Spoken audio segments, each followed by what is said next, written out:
Now, today we will discuss mycoplasm, smallest organisms, viruses, viroids, prions and lichens को आज हम लोग discuss करने वाले हैं।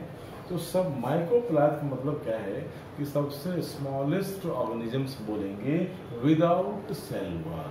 जनरली अगर पूछा जाए स्मॉलेस्ट ऑर्गेनिज्म तो हम लोग बैक्टीरिया बोलेंगे, लेकिन अगर पूछा जाए कि माइक्रो यानी without cell wall then that is called microplasm. तो हम लोग देखते हैं ये जो माइक्रोप्लाज्म होता है सबसे स्मॉलेस्ट ऑर्गेनिजम्स है। तो हम लोग लिखेंगे यहाँ पर माइक्रोप्लाज्म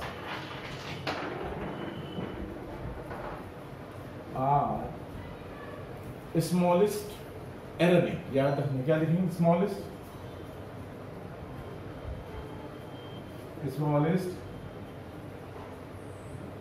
aerobic prokaryotes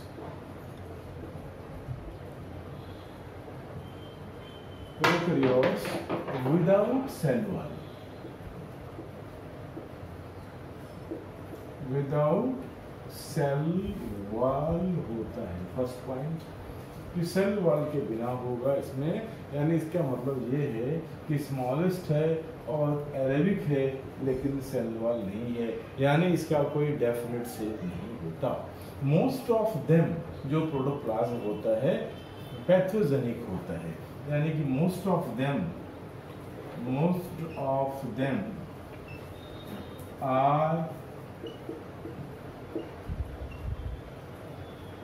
pathogenic and also called, इसको हम लोग बोलते हैं also called PPLO, pleuropneumonia like organisms बोलते हैं। नाउ माइक्रोप्लाज्म के कारण क्या है, बहुत सारा डिजीज भी होता है।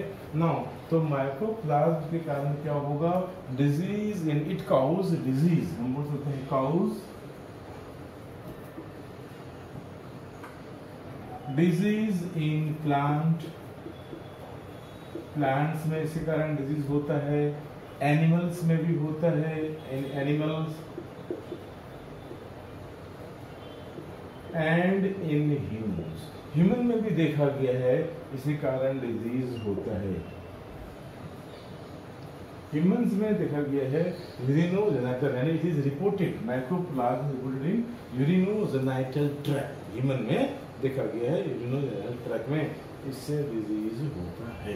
क्लियर ना। अब हम लोग देखेंगे माइक्रोप्लाज्म इतना छोटा होता है बिकॉज ऑफ लैक ऑफ, मैंने क्या बोला, सेल वॉल यहाँ पर एब्सेंट होता है, सेल वॉल नहीं होता, that means there is no definite shape, यहाँ पर कोई शेप नहीं होता, इसीलिए इसको हम लोग प्लियोमॉर्फिक बोलते हैं। प्लियो कैसा होगा, यानी सेल वॉल में, इसका मतलब माइक्रोप्लाज्म में सेल वॉल एब्सेंट है due to absence of cell wall, no definite shape, that's what is called pleomorphic. क्या बोलेंगे इसको हम लोग, प्लियोमॉर्फिक। और इसीलिए इसको हम लोग क्योंकि शेप लेस है इसीलिए हम इसको जोकर ऑफ माइक्रोबायोलॉजी बोल सकते हैं, and also called joker of biology बोलते हैं, माइक्रोबायोलॉजी, क्योंकि कोई शेप यहाँ पर फिक्स नहीं है। नेक्स्ट पॉइंट अगर हम आते हैं माइक्रोप्लाज्म में, तो देखेंगे यहाँ पर हम लोग कि इसका जो स्ट्रक्चर होता है, स्ट्रक्चर ऑफ माइक्रोप्लाज्म, अगर हम इसके स्ट्रक्चर को इसके हम बॉडी के देखेंगे तो यहाँ पर क्या है, स्ट्रक्चर वेरी करते हैं स्पेसीज टू स्पेसीज, इसका स्ट्रक्चर में वेरिएशन होता है, कहीं ये फिलामेंटस फॉर्म में होगा, कहीं ये कॉकस फॉर्म में होगा, यानी अलग अलग फॉर्म में होता है, यानी कहीं पर ये फिलामेंट फॉर्म में होता है, और हम कैन से दैट हम बोलेंगे कॉकस फॉर्म में भी होता है, यानी ये अलग अलग फॉर्म में अलग अलग स्पीशीज में पाया जाता है। क्लियर, यानी कॉकस फॉर्म मतलब क्या है कि राउंड होता है, राउंड भी होता है। अब इसके आउटर लेयर पर देखते हैं, outer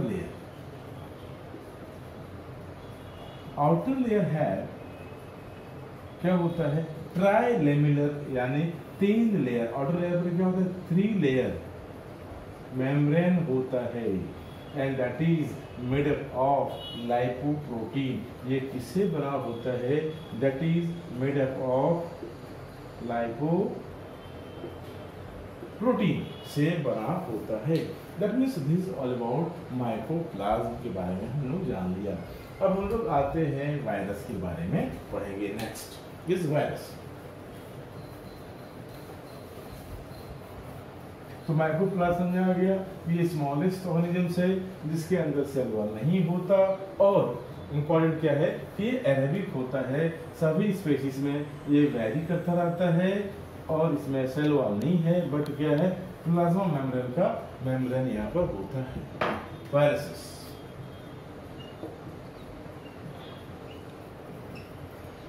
now study of virus is called virology.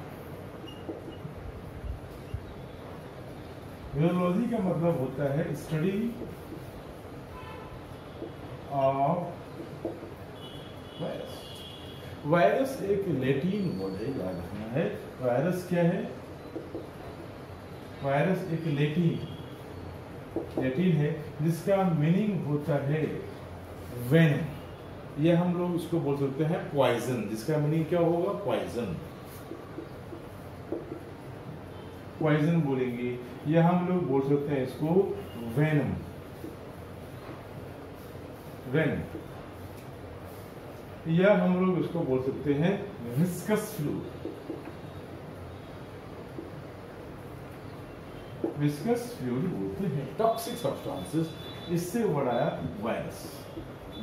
अब हम लोग देखेंगे वायरस को अगर हम डिफाइन करें तो इसको डिफाइन कैसे कर सकते हैं। वायरस को हम डिफाइन करेंगे, it is infectious nucleoprotein. Virus is infectious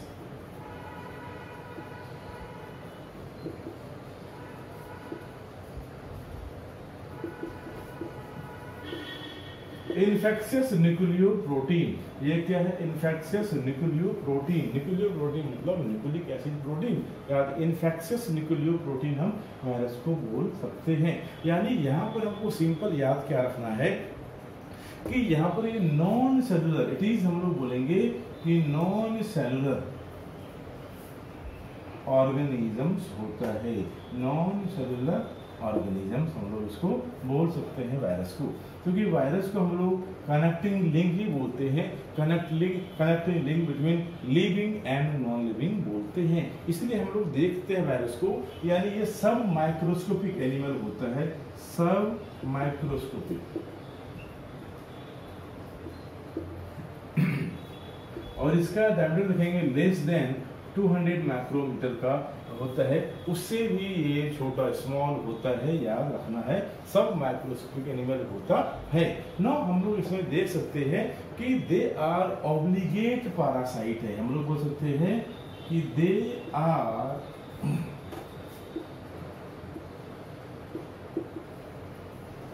obligate parasite.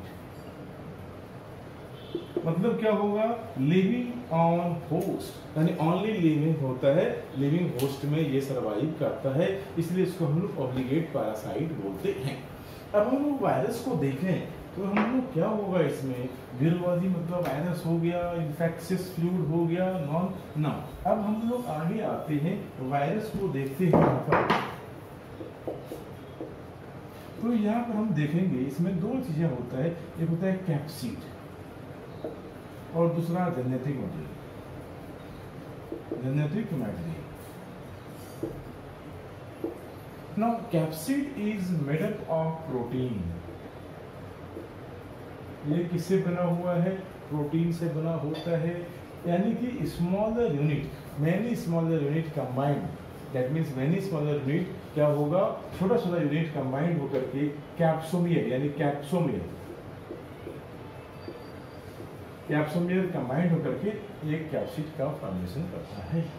अगर इसको हम देखेंगे तो यहाँ पर दो तरह का इसका स्ट्रक्चर होता है, एक हेलिकल, हेलिकल होता है, और दूसरा हम बात करेंगे पॉलीहाइड्रल, पॉलीहाइड्रल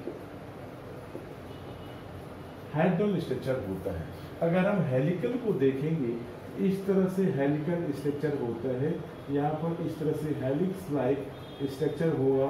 ये स्मॉलर यूनिट कहलाता है कैप्सोमियर, और ये सारा जो यूनिट स्मॉलर है ये कंबाइंड होकर क्या कहलाता है, ये कैप्सिड होता है। जो कवरिंग बनाएगा कैप्सिड कहलाता है, और इसमें जेनेटिक मटेरियल होता है इस तरह से सिंगल स्ट्रैंड आरएनए या डीएनए जेनेटिक मटेरियल होता है।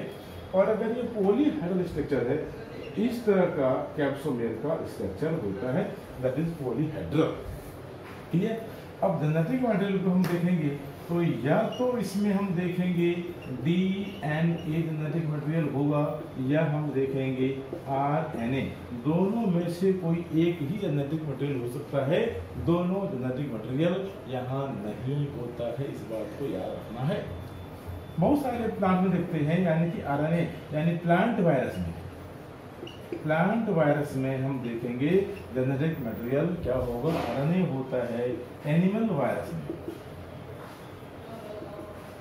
देखेंगे जेनेटिक मटेरियल डीएनए होता है, सिंगल स्ट्रैंड डीएनए और डबल स्ट्रैंड डीएनए, यहाँ पर देखेंगे सिंगल स्ट्रैंड आरएनए होता है। क्लियर ना? अब हम लोग आते हैं यहाँ पर कि इसको हम लोग थोड़ा इसका हिस्टोरिकल बैकग्राउंड में आते हैं कि इसको डिस्कवर टर्म्स किसने दिया था, वायरस टर्म जो दिया था इसमें, दैट इज वायरस, किसने दिया था, पास्चर ने इसको टर्म दिया था। अब एक साइंटिस्ट था इवान वोस्की, इसने क्या किया, इवानस्की आइडेंटिफाई किया माइक्रोब्स इन टोबैको मोजाइक यानी टोबैको इन्फेक्टेड डिजीज प्लांट्स में आइडेंटिफाई किया, और क्या बोला कि virus is smaller than bacteria. क्यों? क्योंकि देखा जो बैक्टीरियल प्रूफ फिल्टर था उससे भी ये वायरस इतना छोटा और इतना माइन्यूट होता है कि पास हो जाता है। तो हम लोग देखेंगे इवानस्की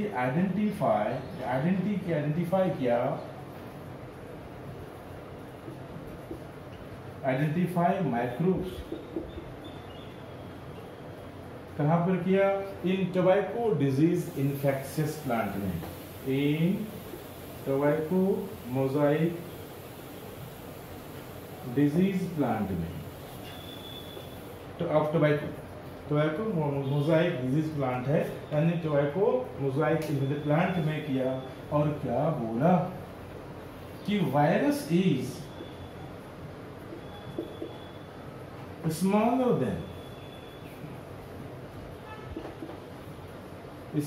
than बैक्टीरिया,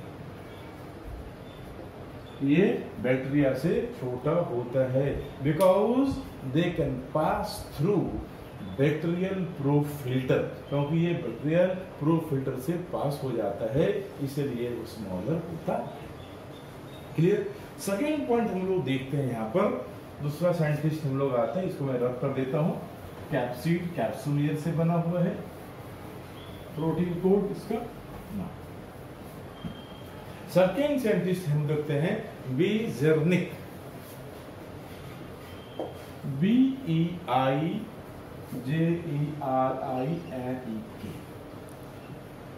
अब यहाँ क्या किया, आइसोलेट किया गया, इसने क्या किया, आइसोलेट किया है फ्लूइड, यानी isolated fluid,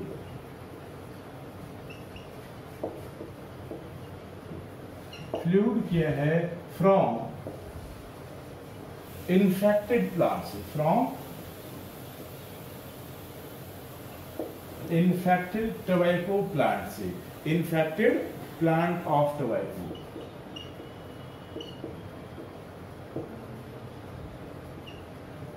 and injected into healthy plant। Healthy plant में क्या किया, उसको इंजेक्टेड किया गया हेल्दी प्लांट में। तो क्या देखा, यानी कि उस प्लांट में भी क्या हो जाता है, इसमें इन्फेक्शन हो जाता है। क्लियर? हेल्दी प्लांट में गया एंड देखा कि ये फ्लूइड जो इन्फेक्टेड है, द फ्लूइड इज कंटाजियम विवम फ्लूइडियम, यानी क्या देखा, इस फ्लूइड को, जो फ्लूइड इन्फेक्टेड था उसको, फ्लूइड को क्या बोला, कंटाजियम वीवम फ्लूडियम, दैट मीन्स क्या हुआ, infectious, that means contagium vivum fluidum का मतलब ये होता है कि इन्फेक्शियस लिविंग फ्लूइड। ये क्या था, इन्फेक्शियस लिविंग फ्लूइड था जो इन्फेक्टेड प्लांट से आइसोलेट करने के बाद हेल्दी प्लांट में दिया और वहां भी इन्फेक्शन हो गया। क्लियर। इसके बाद एक स्टेनले आया। स्टेनले ने क्या किया, वायरस को आइडेंटिफाई किया, देखा ये क्रिस्टलाइज हो जाता है, क्रिस्टलाइज द वायरस,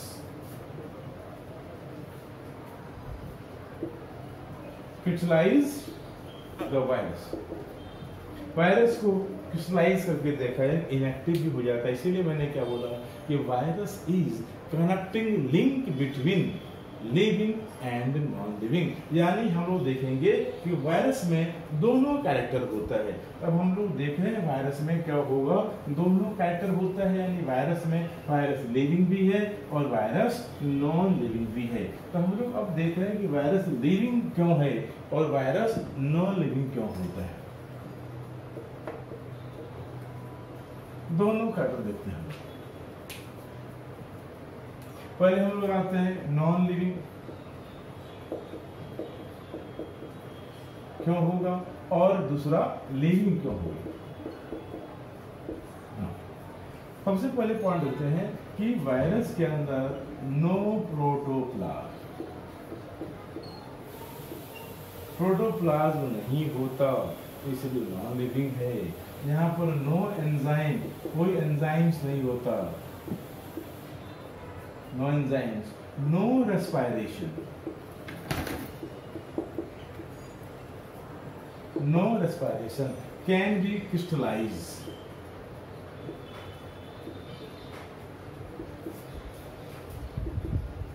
ये क्रिस्टलाइज हो जाता है।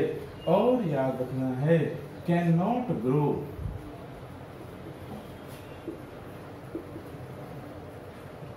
In culture medium, culture medium में ग्रो नहीं करता, इसलिए क्या होगा, ये नॉन लिविंग होता है। दैट मीन्स अब ये व्हाई इट इज लिविंग, ये लिविंग क्यों है, क्योंकि हम लोग देख रहे हैं लिविंग इसलिए है क्योंकि यहाँ पर कंटेन न्यूक्लिक एसिड, इसके अंदर क्या होगा, न्यूक्लिक एसिड प्रेजेंट होता है, याद रखना है। कैन सिंथेसाइज प्रोटीन,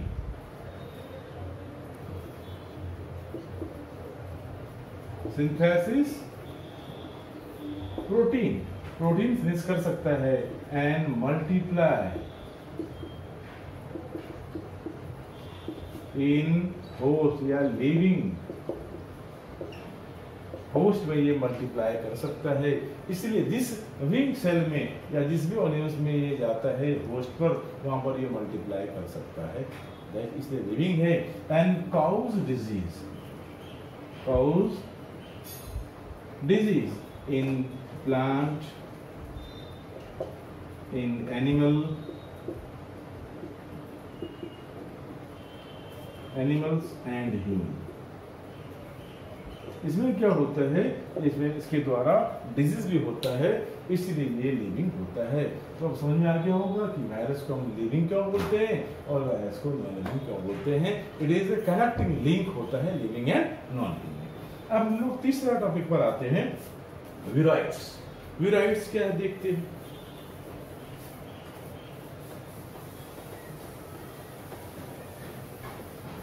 विराइड्स को डिस्कवर किसने किया था, डेनियर ने डिस्कवर किया था विराइड्स को।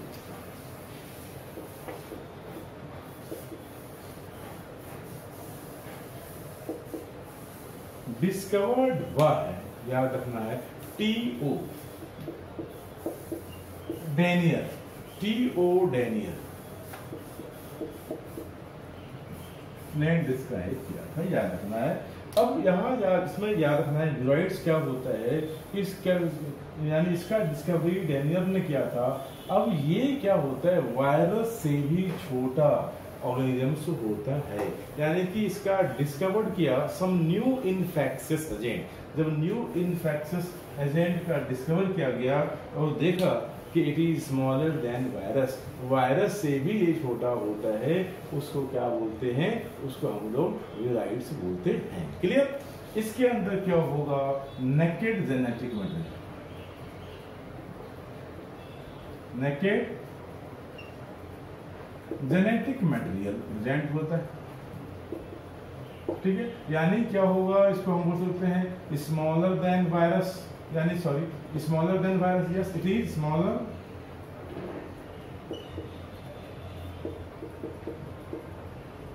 वायरस होता है।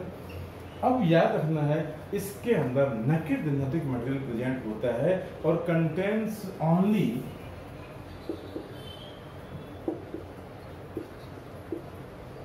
Very low molecular weight, contains very low molecular weight, इस कंटेन्स आरएनए याद रखना है एंड प्रोटीन। यहां पर याद रखना है डीएनए जेनेटिक मटेरियल नहीं होगा ना। अब वीराइड्स कॉज डिजीज, इसमें डिफरेंट टाइप्स का डिजीज होता है। कॉज डिजीज, कॉज डिजीज हमें याद रखना है कौन कौन सा होता है। कभी कभी एक आ जाता है potato spindle disease, potato spindle tuber disease, potato spindle tuber disease, ये किसके कारण होता है, तो याद रखना है ये वीराइड्स के कारण होता है। साइट्रस एक्सोकॉर्टिस,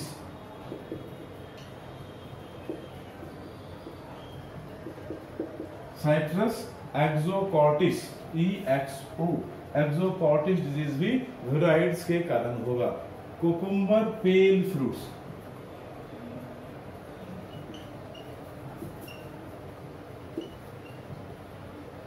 कुकुम्बर पेल फ्रूट्स, ये भी डिजीज होगा प्लांट में, किसके कारण से होता है, वीराइड्स के कारण होता है। एल्जाइमर डिजीज, एल्जाइमर डिजीज याद रखना है, नर्वस डिसऑर्डर होता है, ये भी डिजीज वीराइड्स के कारण ही होता है। इस पॉइंट को भी याद रखना है। क्लियर? नो, अब हम लोग वीराइड्स के बाद आते हैं प्रायॉन्स पर। ठीक है, तो ये वीराइड समझ में आ गया होगा। इसके अंदर जेनेटिक मटेरियल नेकेड होता है और very low molecular weight, RNA is genetic material, protein होता है। सिंपल याद रखना है, इसमें कोट जो कैप्सिड का था उस तरह का यहाँ पर नहीं होता।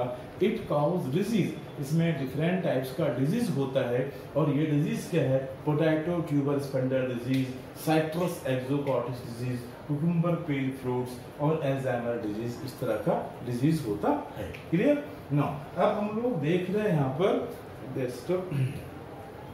वीराइड्स के बाद हम लोग आते हैं प्रायॉन्स, और उसके बाद हम लोग देखेंगे लाइकेंस में प्रायॉन्स। अब देखते हैं ये प्रायॉन्स क्या है, सिंपल वे में देखेंगे तो प्रायॉन्स आर, याद रखना है prions are non nucleic, non nucleic infectious protein,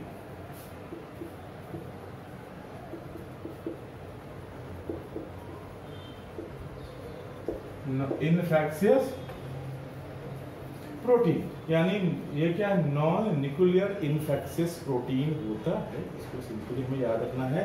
that means हम लोग देखेंगे कि ये जो प्रायॉन्स होता है एक तरह का न्यूरोनल प्रोटीन होता है। अब ये न्यूरोनल प्रोटीन प्रायॉन प्रोटीन में मल्टीप्लाई करके कन्वर्ट कर देता है, एक तरह का इन्फेक्शियस प्रोटीन होता है। सेकेंड पॉइंट अगर हम देखें यहाँ पर, तो अगर इस प्रायॉन का कहीं एक्यूमुलेशन हो जाता है, अगर किसी जगह पर प्रायॉन का एक्यूमुलेशन हो जाएगा तो यहाँ पर डिफरेंट टाइप्स का ऑन एक्यूमुलेशन क्या होगा, डिग्रेडेशन हो जाता है सेल का और डिफरेंट टाइप्स का डिजीज होना शुरू हो जाता है। जैसे हम लोग देखेंगे कि इसमें क्या होता है, मैड कॉ डिजीज, ये बिकॉज ऑफ एक्यूमुलेशन ऑफ क्या होगा, प्रायंस होता है। कोरू डिजीज ये because of accumulation of prions हो जाता है। तो याद रखना है इससे डिजीज होता है, प्रायंस रेजिस्टेंस हो जाता है, यानी कि प्रायंस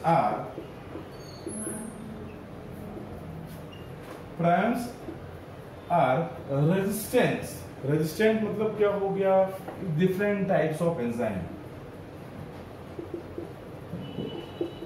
ऑफ प्रोटीज, न्यूक्लियस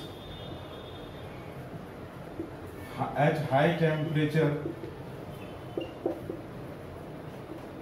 इसका ये रेजिस्टेंस हो जाता है, यहाँ पर इसका इफेक्ट नहीं होता। अब प्रायंस से जो डिजीज होता है, डिफरेंट टाइप्स का डिजीज होता है, वो जल्दी क्योर नहीं होता, जल्दी ठीक नहीं होता। सिंपल याद रखना है कि अगर किसी एनिमल को प्रायंस का इन्फेक्शन है और ये एनिमल अगर ये फ्लैश कोई ह्यूमन कंज्यूम करता है, तो ये डिजीज भी इस ह्यूमन में ट्रांसफर हो सकता है, ट्रांसफर हो जाता है। ठीक है, इन्फेक्टेड प्रायन से ह्यूमन में भी ये डिजीज ट्रांसफर हो जाता है। दैट मींस प्रायन इज इन्फेक्शियस, हम बोल सकते हैं प्रोटीन होता है। क्लियर। नाउ लाइकेंस, अब हम लोग देखते हैं लाइकेंस को। लाइकेंस इज क्या है, सिम्बायोटिक, यानी लाइकेन क्या है, having symbiotic association between algae and fungi. Lichens को हम लोग जनरली देखते हैं, लाइकेंस का एसोसिएशन होता है और जनरली 400 जेनरा होता है लाइकेंस में। लाइकेंस में कितना होता है, 400 जेनरा होता है। इसमें सिम्बायोटिक एसोसिएशन होता है between algae and fungi. Fungi और अलगी के बीच में सिम्बायोटिक एसोसिएशन होता है लाइकेन, उसको हम लोग लाइकेन बोलते हैं। तो लाइकेन में देखते हैं दोनों पार्टनर होता है। अगर हम बात करें लाइकेन का, तो इसका फोटोसिंथेटिक पार्टनर भी होता है और नॉन फोटो फंगल पार्टनर भी होता है। तो अगर हम लाइकेन को देखें तो हम लोग इस तरह से डिवाइड कर सकते हैं, एक अलगल पार्टनर और एक फंगल। अलगल पार्टनर को हम लोग बोलते हैं फाइकोबायोन्ट, और जो फंगल पार्टनर है इसको बोलते हैं माइकोबायोन्ट। ये जो अलगल पार्टनर होता है ये मिनिमम होता है, मिनिमम अप्रोक्सीमेटली हम लोग देखेंगे 5% होता है, लेकिन जो फंगल होता है ये मैक्सिमम होता है। दैट मीन्स अलगल पार्टनर क्या होता है, फोटोसिंथेटिक। क्या होता है ये, फोटोसिंथेटिक होगा ना। अब ये क्या करता है, ये न्यूट्रिशन को एब्जॉर्ब कर लेता है। न्यूट्रिशन को एब्जॉर्ब करने के बाद ये क्या होगा, अलगल पार्टनर को प्रोवाइड करता है और ये फोटोसिंथेसिस करता है। क्लियर। तो जो हम देखते हैं लाइकेन में इसलिए क्या होता है, और ये जो फूड सिंथेसिस कर लेगा इसको प्रोवाइड करता है फंगल को भी, तो वे भी इससे बेनिफिशियल होता है। दैट्स व्हाई हम लोग इसको बोल सकते हैं कि यहाँ पर क्या है, सिम्बायोटिक एसोसिएशन होता है। क्लियर ना। अब लाइकेन का जो ग्रोइंग रेट होता है, लाइकेन का जो ग्रोथ रेट होता है, याद रखना बहुत वेरी स्लो होता है, यानी सो वेरी, यानी क्या होगा, इसका जो ग्रोथ रेट है क्या होगा, स्लो होता है। सिंपल हम लोग इसको ले सकते हैं, इसका जो ग्रोथ रेट होता है, डेवलपिंग रेट होता है, स्लो होता है। स्लो ग्रोथ रेट होता है। क्लियर। तो ये स्लो ग्रोथ रेट इसका होता है, हम लोग देख रहे हैं वेरी स्लो ग्रोथ रेट होता है, सिम्बायोटिक रिलेशनशिप होता है, और ये कहीं भी ग्रो कर सकता है, बेयर रॉक पर भी, बेयर रॉक पर भी ग्रो करता है। जहाँ पर सॉइल का अवेलेबिलिटी नहीं होता, आर्कटिक रीजन में भी ग्रो कर सकता है, बेयर रॉक पर भी ये ग्रो कर सकता है, क्योंकि यहाँ पर जो फंगल एसोसिएशन है ये न्यूट्रिशन को एब्जॉर्ब कर लेता है और प्लांट को प्रोवाइड कर देता है, अलगी को। यानी अलगी से इस तरह का अगर हम देखें एसोसिएशन है तो ये ऊपर का रीजन जो होता है कॉर्टेक्स कहलाता है, और ये अलगल है, और ये जो मैक्सिमम एरिया होता है फंगल एसोसिएशन होता है। तो फंगल एब्जॉर्ब करके न्यूट्रिशन को प्रोवाइड करता है अलगी को, और अलगी फोटोसिंथेसिस कर लेता है। अब इसका अगर हम रिप्रोडक्शन देखेंगे तो यहाँ पर लाइकेन किस तरह से ग्रो करता है। तो लाइकेन में याद रखना वेजिटेटिव ग्रोथ भी होता है, एसेक्सुअल और सेक्सुअल रिप्रोडक्शन भी होता है। यानी तीनों तरह का रिप्रोडक्शन हम यहाँ पर लाइकेन में होता है। क्लियर? अब इसका इकोनॉमिकल इंपॉर्टेंस हम देखें तो इकोनॉमिकल इंपॉर्टेंस अगर हम देखें लाइकेन का, इकोनॉमिकल इंपॉर्टेंस में देखेंगे तो लाइकेन का यूज हम लोग अलग अलग पर्पस के लिए करते हैं। यानी लाइक इकोनॉमिकल इंपॉर्टेंस क्या है, इसका यूज हम लोग एज ए फूड करते हैं, फोडर करते हैं, फोडर्स में करते हैं। इसका यूज हम लोग डाई बनाने में करते हैं, इसका यूज हम लोग मेडिसिन बनाने में करते हैं। तो इस तरह से हम लोग इसका इकोनॉमिकल इंपॉर्टेंस भी होता है लाइकेन का। फूड में फोडर्स जो एनिमल को हम लोग खिलाते हैं उसमें यूज कर लेते हैं, डाई बनाने में करते हैं। इस तरह से इकोनॉमिकल इंपॉर्टेंस भी है इसका लाइकेन का। नाउ अब दूसरा क्या है कि lichen is sensitive to SO2। SO2 का ये सेंसिटिव होता है, that means it is pollution indicator. क्या होगा? Sensitive to sulphur dioxide pollution. यानी ये क्या है?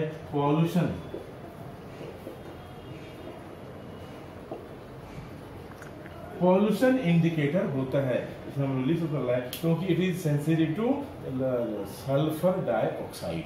तो this is all about lichen. Lichen को हमने देख लिया, क्या देखा कि एसिम्बायोटिक एसोसिएशन होता है, किसके बीच में होता है? तो अलगी और फंगी के बीच में होता है। इसका रिप्रोडक्शन को भी देख लिया, इसका इकोनॉमिकल इंपॉर्टेंस को भी देख लिया।